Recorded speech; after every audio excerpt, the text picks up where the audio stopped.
സമീപ ദിവസം മരണപ്പെട്ടു പോയ സിനി ആർട്ടിസ്റ്റും സിനിമാ നടനുമായ കലാഭവൻ നവാസ്. അദ്ദേഹം മരണപ്പെട്ടപ്പോൾ അദ്ദേഹത്തിൻ്റെ സമീപത്തിരുന്നൊരു മതപണ്ഡിതൻ ഖുർആൻ ഓതുന്നു, പ്രാർത്ഥിക്കുന്നു, ഇതൊക്കെ ചെയ്യുന്നത് കണ്ടപ്പോൾ അതിൻ്റെ താഴെ വന്ന കമൻറ്റ്, എന്തിനാണ് മുസ്ലിയാരെ തലേക്കിട്ട് കെട്ടിക്കൊണ്ട് അവിടെ പോയിരുന്ന് ഇതൊക്കെ ചൊല്ലുന്നത്, ഇവരൊക്കെ സിനിമാ നടന്മാരല്ലേ, മറ്റല്ലേ, മറിച്ചല്ലേ എന്നൊക്കെ പറഞ്ഞാൽ വളരെ പരിഹാസരൂപേണ ഈ മരിച്ച മനുഷ്യൻ്റെ ഫോട്ടോക്ക് താഴെ കമൻ്റ് എഴുതുകയാണ്. ഇന്നാണ് സത്യം പറഞ്ഞാൽ അപമാനഭാരം കൊണ്ട് തലകുനിഞ്ഞു പോയത്. എന്താണ് നിങ്ങൾ ചിന്തിക്കുന്നുണ്ടാവില്ലേ? എറണാകുളം പനങ്ങാടുള്ള ശ്രീരാജ് എന്ന് പറഞ്ഞൊരു ചെറുപ്പക്കാരൻ, എൻ്റെ ഫേസ്ബുക്ക് സൗഹൃദ വലയത്തിലുള്ള ചെറുപ്പക്കാരനാണ്. മുഖോരി എന്നുള്ള അദ്ദേഹം പറഞ്ഞു, ഉസ്താദിൻ്റെ വീഡിയോ ഒക്കെ കാണാറുണ്ട്, സന്തോഷമാണ്, അമ്മക്ക് കാണിച്ചു കൊടുക്കാറുണ്ട്, അമ്മക്ക് വലിയ ഇഷ്ടമാണെന്നൊക്കെ പറഞ്ഞു. ശേഷം അദ്ദേഹം പറഞ്ഞു, ഉസ്താദെ എൻ്റെ സൗഹൃദ വലയത്തിൽ ധാരാളം മുസ്ലിമീങ്ങളുണ്ട്, അതുകൊണ്ട് തന്നെ എനിക്ക് മുസ്ലിമീങ്ങളെ വലിയ ഇഷ്ടമാണ്, അവരുടെ വീട്ടിലൊക്കെയുള്ള ആതിഥേയ മര്യാദയും അവരുടെ ക്വാളിറ്റിയൊക്കെ വളരെ സന്തോഷമാണെന്നൊക്കെ പറഞ്ഞു. ശേഷം അദ്ദേഹം എന്നോട് പറഞ്ഞൊരു സങ്കടം, ഉസ്താദെ സമീപകാലത്തായിട്ട് മുസ്ലിമീങ്ങൾ ഉണ്ടാകുന്ന ഒരു മൂല്യച്യുതി, ഏതെങ്കിലുമൊക്കെ മുസ്ലിം മതവിശ്വാസത്തിൽപ്പെട്ട തന്നെ സിനിമാ നടന്മാരോ മറ്റുള്ള ആളുകളോ, പ്രത്യേകിച്ച് അദ്ദേഹം എടുത്തു പറഞ്ഞത് സമീപ ദിവസം മരണപ്പെട്ടു പോയ സിനി ആർട്ടിസ്റ്റും സിനിമാ നടനുമായ കലാഭവൻ നവാസ്. അദ്ദേഹം മരണപ്പെട്ടപ്പോൾ അദ്ദേഹത്തിൻ്റെ സമീപത്തിരുന്നൊരു മതപണ്ഡിതൻ ഖുർആൻ ഓതുന്നു, പ്രാർത്ഥിക്കുന്നു, ഇതൊക്കെ ചെയ്യുന്നത് കണ്ടപ്പോൾ അതിൻ്റെ താഴെ വന്ന കമൻറ്റ്, എന്തിനാണ് മുസ്ലിയാരെ തലേക്കിട്ട് കെട്ടിക്കൊണ്ട് അവിടെ പോയിരുന്ന് ഇതൊക്കെ ചൊല്ലുന്നത്, ഇവരൊക്കെ സിനിമാ നടന്മാരല്ലേ, മറ്റല്ലേ, മറിച്ചല്ലേ എന്നൊക്കെ പറഞ്ഞാൽ വളരെ പരിഹാസരൂപേണ ഈ മരിച്ച മനുഷ്യൻ്റെ ഫോട്ടോക്ക് താഴെ കമൻ്റ് എഴുതുകയാണ്. ഇത് കണ്ടപ്പോൾ ഇദ്ദേഹത്തിന് വിഷം വന്നിട്ട് എന്തുകൊണ്ടാണ് ഇത് സംഭവിക്കുന്നത് എന്ന് എന്നോട് ചോദിച്ചു. സത്യം പറഞ്ഞാൽ അപമാനഭാരം കൊണ്ട് തല കുനിഞ്ഞു പോയി എന്നുള്ളതാണ്. ഞാൻ പിന്നെ അദ്ദേഹത്തിന് ചില കാര്യങ്ങളൊക്കെ പറഞ്ഞു കൊടുത്തു. നമ്മളൊക്കെ മനസ്സിലാക്കേണ്ട ഒരു കാര്യം, എൻ്റെ പ്രിയപ്പെട്ടവരോട് സസ്നേഹം പറയാനുള്ള കാര്യം, നിങ്ങൾ എന്താണ് അള്ളാഹുവിനെയും പരിശുദ്ധ ദീനുൽ ഇസ്ലാമിനെ കുറിച്ചൊക്കെ മനസ്സിലാക്കുന്നത്? ഇതിൽ മാത്രമുള്ള അസുഖമല്ല. ഒരു പെൺകുട്ടി തട്ടമില്ലാതെ ഒരു വീഡിയോ ചെയ്താൽ, അല്ലെങ്കിൽ എവിടെയെങ്കിലും ഒരു പെൺകുട്ടിയെ യാദൃശ്യവശാൽ സോഷ്യൽ മീഡിയ കണ്ടാൽ താഴെ പോയിട്ട് വേശ്യ എന്നവർ വിളിക്കുന്ന ആളുകളുണ്ട്. ആ പെൺകുട്ടിക്ക് പിന്നെ ഈ മതവിശ്വാസത്തിൻ്റെ പേരിൽ ഇത്രയും അപഹസിക്കപ്പെടുന്ന ഒരു പെൺകുട്ടിക്ക് പിന്നെ വിശ്വാസത്തോട് ഏതെങ്കിലും തരത്തിൽ, മതത്തോട് ഏതെങ്കിലും തരത്തിൽ താല്പര്യം തോന്നും.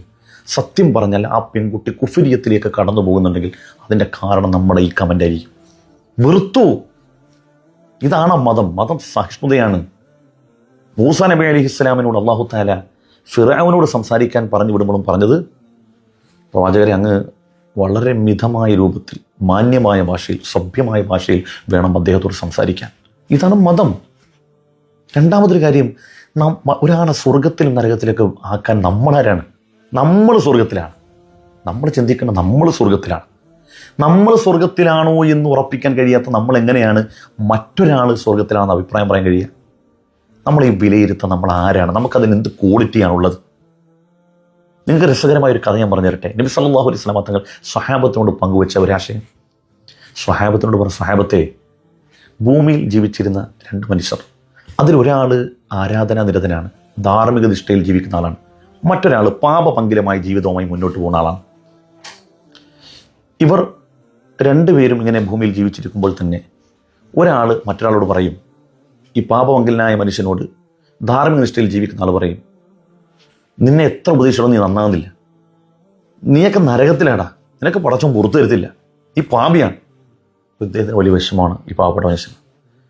ഇവർ രണ്ടാളും മരണപ്പെട്ട് പരലോകത്ത് ചെല്ലുമ്പം റബ്ബിൻ്റെ മുമ്പിൽ നിൽക്കുമ്പോൾ റബ്ബിന് ഏറ്റവും ഇഷ്ടം ഈ പാപമംഗലമായ മനുഷ്യനെയാണ്.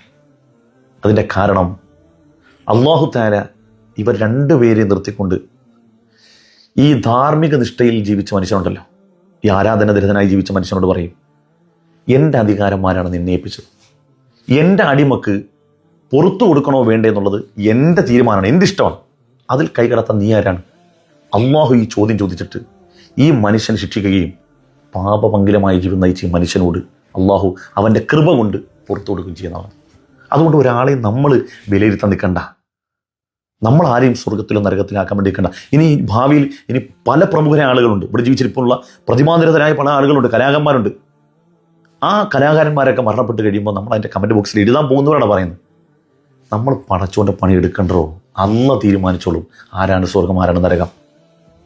ഈ കലാഭവൻ നവാസിനെ കുറിച്ച് നമ്മൾ ഇങ്ങനെയൊക്കെ വിലയിരുത്തുമ്പം എല്ലാ മനുഷ്യരിൽ നമ്മൾ കാണാത്ത അന്തർലീനമായ ഒരുപാട് നന്മയുണ്ട്. കലാഭവൻ നവാസിൻ്റെ ഏറ്റവും അടുത്തൊരു സുഹൃത്തൊരു മതപണ്ഡിതൻ, അദ്ദേഹം എന്നോട് പറഞ്ഞതേ, ഇശാ നമസ്കാരം കഴിഞ്ഞ് വിത്തറും കൂടി നിസ്കരിച്ചിട്ടേ പോകുന്നവൻ.